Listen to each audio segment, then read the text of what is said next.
कोटखाई के गुम्मा क्षेत्र में मुख्यमंत्री सुखविंदर सिंह ने किसानों और बागवानों को एक और बड़ा तोहफा देते हुए नया सीए यानी कंट्रोल्ड एटमॉस्फेयर स्टोर समर्पित किया है। इस पहल से किसानों और बागवानों को अपनी उपज के भंडारण और बेहतर मूल्य पाने में मदद मिलेगी। मुख्यमंत्री ने इस दौरान कहा कि उनकी सरकार किसानों और बागवानों के हित में लगातार काम कर रही है। इस दौरान मुख्यमंत्री ने बीजेपी पर हमला बोलते हुए कहा कि बीजेपी ने बिजली बिल में घपला किया। बिजली का बिल मैं 10 लाख रुपए इनकम टैक्स देता हूं, कहा आपको भी 125 यूनिट माफ है। और जैसे ही बीजेपी ने जून 2022 में 125 यूनिट बिजली का यूनिट माफ किया, हमारे मीटर 18 लाख से 28 लाख हो गए और 2200 करोड़ रुपए हम बिजली बोर्ड को आपका देते हैं, जो आपके हेल्थ, शिक्षा और सड़कों पर खर्च होना है, वो 2200 करोड़ रुपए हम सब्सिडी के रूप में देते हैं।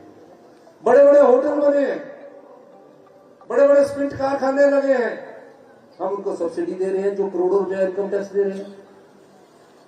हमने फैसला किया कि हम जो गरीब है, जो गांव में रहने वाला किसान है, उसको समृद्धशाली और समर्थ बनाएंगे।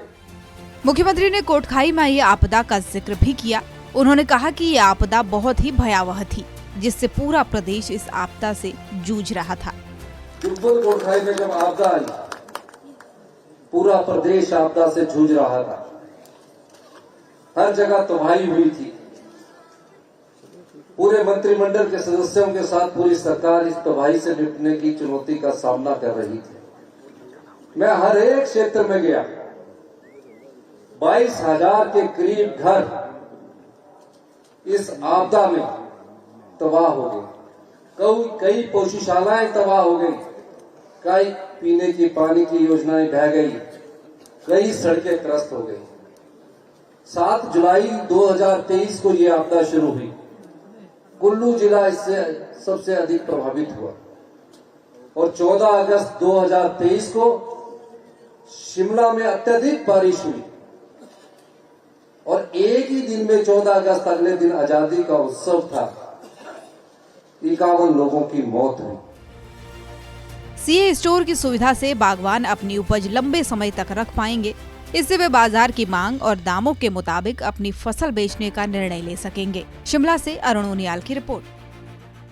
कोटखाई के गुम्मा क्षेत्र में मुख्यमंत्री सुखविंदर सिंह ने किसानों और बागवानों को एक और बड़ा तोहफा देते हुए नया सीए यानी कंट्रोल्ड एटमॉस्फेयर स्टोर समर्पित किया है। इस पहल से किसानों और बागवानों को अपनी उपज के भंडारण और बेहतर मूल्य पाने में मदद मिलेगी। मुख्यमंत्री ने इस दौरान कहा कि उनकी सरकार किसानों और बागवानों के हित में लगातार काम कर रही है। इस दौरान मुख्यमंत्री ने बीजेपी पर हमला बोलते हुए कहा कि बीजेपी ने बिजली बिल में घपला किया।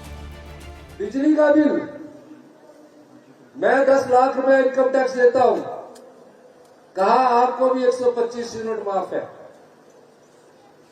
और जैसे ही बीजेपी ने जून 2022 में 125 यूनिट बिजली का यूनिट माफ किया, हमारे मीटर 18 लाख से 28 लाख हो गए और 2200 करोड़ रुपए हम बिजली बोर्ड को आपका देते हैं, जो आपके हेल्थ, शिक्षा और सड़कों पर खर्च होना है, वो 2200 करोड़ रुपए हम सब्सिडी के रूप में देते हैं। बड़े बड़े होटल बने हैं, बड़े बड़े सीमेंट कारखाने लगे हैं, हम उनको सब्सिडी दे रहे हैं, जो करोड़ों रुपए इनकम टैक्स दे रहे हैं। हमने फैसला किया कि हम जो गरीब है, जो गांव में रहने वाला किसान है, उसको समृद्धशाली और समर्थ बनाएंगे। मुख्यमंत्री ने कोटखाई में ये आपदा का जिक्र भी किया। उन्होंने कहा कि ये आपदा बहुत ही भयावह थी, जिससे पूरा प्रदेश इस आपदा से जूझ रहा था। कोटखाई में जब आपदा आई, पूरा प्रदेश आपदा से जूझ रहा था। हर जगह तबाही हुई थी। पूरे मंत्रिमंडल के सदस्यों के साथ पूरी सरकार इस तबाही से निपटने की चुनौती का सामना कर रही थी। मैं हर एक क्षेत्र में गया। 22,000 के करीब घर इस आपदा में तबाह हो गए। कई पशुशालाएं तबाह हो गई, कई पीने की पानी की योजनाएं बह गई, कई सड़कें त्रस्त हो गई। 7 जुलाई 2023 को ये आपदा शुरू हुई।